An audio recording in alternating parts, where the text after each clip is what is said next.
കഴിഞ്ഞ ദിവസം നമ്മളെ എല്ലാവരെയും വളരെ വേദനിപ്പിക്കുന്ന ഒരു വാർത്തയായിരുന്നു പാലക്കാട് ചിറ്റൂരിൽ നിന്നും 6 വയസ്സുള്ള ഒരു ആൺകുട്ടിയെ നഷ്ടപ്പെട്ട വിവരം.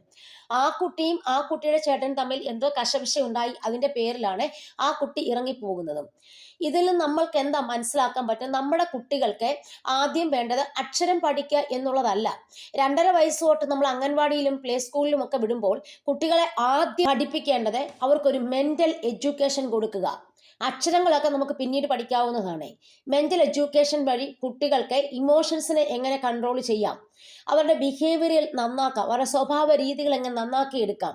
ആ പ്രായത്തിൽ ഒരുപാട് കുട്ടികൾ കരയുന്നതാകാം, ദേഷ്യപ്പെടുന്നതാകാം, ചിരിക്കുന്നതാകാം, അവർക്ക് ഒരുപാട് ഫീലിങ്സ് ഉണ്ടാവും. കാരണം കൊച്ചു കുട്ടിയല്ലേ. അപ്പോൾ അന്നേരം തൊട്ട് തന്നെ നമ്മളെ കുട്ടികൾക്ക് തീർച്ചയായിട്ടും യോഗ പ്രാക്ടീസ് ചെയ്യിപ്പിക്കണം.